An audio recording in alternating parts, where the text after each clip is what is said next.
पुण्यात्मा, आप परमात्मा पे विश्वास रखना।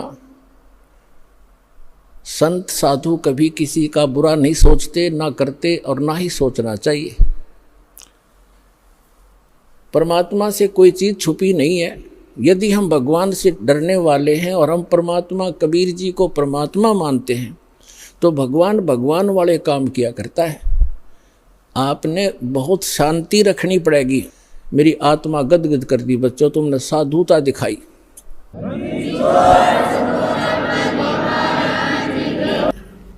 सुन रामानंद राम हम और मैं बावन नरसिंह। कहती है लीलाएं मैंने ही की थी। वो कबीर इज गॉड। बोलो सतगुरुदेव की जय हो। और किसी के जच्चे भी कोई ना इस अतिथि में तो जच वही हंस है जो अपने गुरु के प्रति एक इतनी भी आस्था बिगड़े नहीं मन में, चाहे कोई सारा समाज कह ले। आज इस दास के साथ वही लीला हुई, क्रोथा कांड। परमात्मा की लीला है, इतनी बदनामी कर दी और बात जीरो भी कोई ना। गुंडा गर्दी करते थे, आश्रम में न्यू करते थे और अब न्यू होता था, जुल्म होता था, समाचार पत्रों में प्रकाशित करवा दिया। या लीला परमात्मा की थी आप जी को परखने के लिए। लेकिन आप इतने पुण्यात्मा थे और पहले की इन दुर्घटनाओं से कि कहाँ मार खाते हैं फाउल पॉइंट आपका याद भी थे।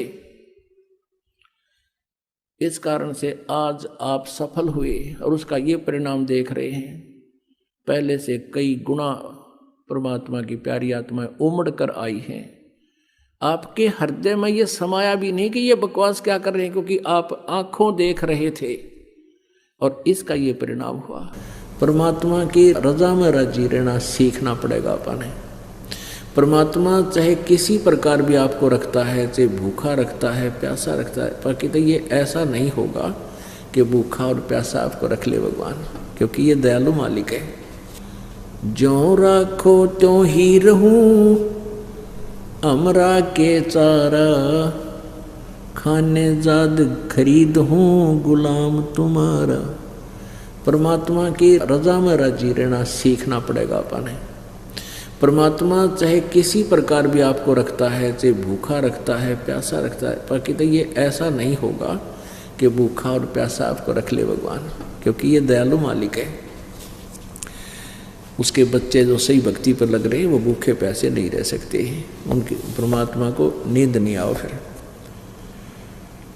फिर भी परमात्मा हमें याद दिलाना चाहते हैं। हम डिमांड करते हैं कोई बहुत बड़ी किसी वस्तु की, छोटी वस्तु की, और वो हमें नहीं मिल पा रही है।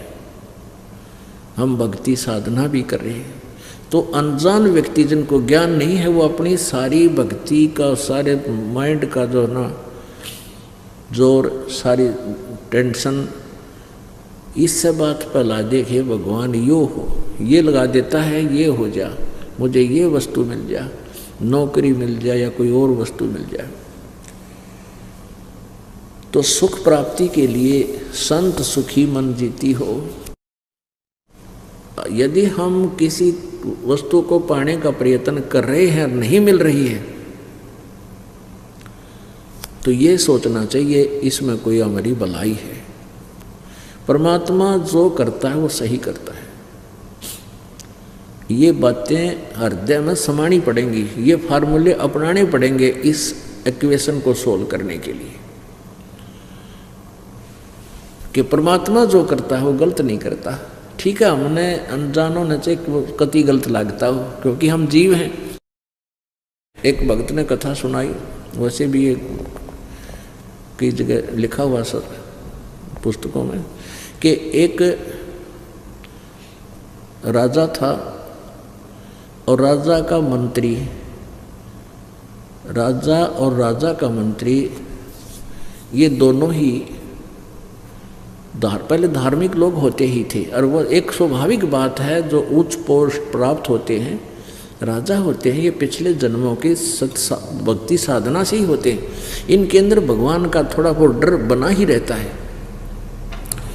तो राजा को इतना विश्वास नहीं था प्रभु पे, लेकिन मंत्री जी को, मुख्य जो उसका मंत्री था, महामंत्री, उसको बहुत विश्वास था परमात्मा की एक एक वाणी पे।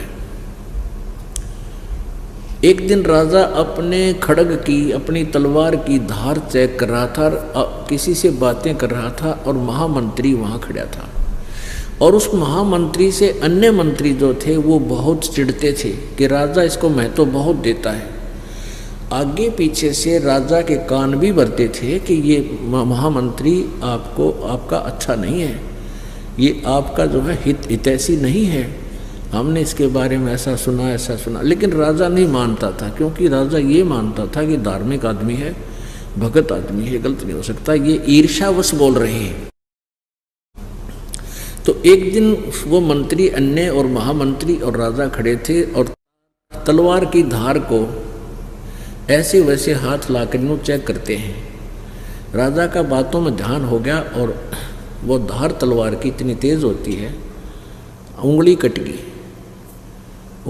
गई राजा की। और राजा ने कहा, मर गया मैं तो, भाई नाश हो गया। तो महामंत्री ने कहा कि बहुत अच्छा हुआ। अब राजा की तो 100 पे सुई गई कि देख निकम्मा आदमी, मेरी उंगली कट गिरी, उन्होंने कहा है बहुत अच्छा हुआ। तो उसके फिर वह बात भी खटक गई कि ये मंत्री ठीक कहा करते कि ये दुश्मन है मेरी उंगली कटी, ये खुशी मना रहा है, उन्होंने कहा बहुत अच्छा हुआ। राजा ने कहा कि इसको जेल में डाल दो, वो कैद में डाल दिया। 5-6 महीने के बाद राजा की वह कटी हुई उंगली का पीड़ा बंद होगी, बाकी वो टूंड सा न्योका न्यू रह गया, वो ठीक हो गया जितना था, वह कट की जरूर इतनी, वो घाव भर गया उसका कटने के बाद। अब फिर उसने कुबद भाई के जंगल में शिकार करने जाते हैं और महामंत्री वो चापलूस चुन लिया जो उस भगत की निंदा करा करता, महामंत्री की जो कैद में डाल दी, वो चुन लिया महामंत्री। और सैर शिकार खेलने जंगल में चले गए, रास्ता भूल गए, जंगल में बिचुल गए, वहाँ फंस गए, दिशा भूल गए। तो उस जंगली लोगों का कोई त्योहार था और उनके पुरोहित ने कह रखा था भी आज देवी के नर बलि चढ़ानी है, नर मनुष्य को काट के इसके चरणों में उसका खून मुंह के लगाना है, यानी बलि आदमी की बलि करनी है इसको, इन बकरे और जोटियाँ की नहीं, तब ज़्यादा खुश होगी। तो उस कबीले के जो थे आदमी सब इधर उधर किसी आदमी की तलाश में चल पड़े। उन्होंने वो दोनों घोड़ों पर थे, वो दोनों घोड़ों वाले घेर लिए, तीर ले रहे चारों तरफ से, सैकड़ों आदमी घेर लिए, पकड़ लिया, पुरोहित के सामने खड़े कर दिए कि लो जी एक छोड़ दो बोले। पुरोहित बोला ठीक है, 2 चढ़ा देंगे, देवी और ज़्यादा खुश होगी। तो उस पुरोहित ने कहा कि भाई ये देखो इनका कोई अंग भंग ना हो, अंधा काना लूला लंगड़ा कोई टुंडा ना हो। उनकी फिर निरीक्षण किया गया तो हाथ आगे कराए तो एक राजा की जो व्यक्ति की उंगली कटी हुई थी, पुरोहित को बताया गया। पुरोहित बोला भाई ये नहीं चलेगा, इसको छोड़ दो। और राजा तो छोड़ दिया और चापलू चढ़ा दिया। वो महामंत्री जो सेकंड बनाया था साहब, उसकी काट के गर्दन और कर दिया फारिग। अब राजा की तो जान बची, लाखों पाए, डाकों डाक घर आए। घर आकर उसने रास्ते में 100 बार शुक्र मनाया कि उस दिन महामंत्री सही कह रहा था भगत जी, अरे आंगली कटी तो बहुत अच्छा हुआ, ओए होए ये तो उंगली ना कट रही होती तो जान गई थी मेरी। अब उसने सबसे पहले आते ही उस महामंत्री को जो कैद कर रखा था उसको कैद मुक्त किया, बरी कराया।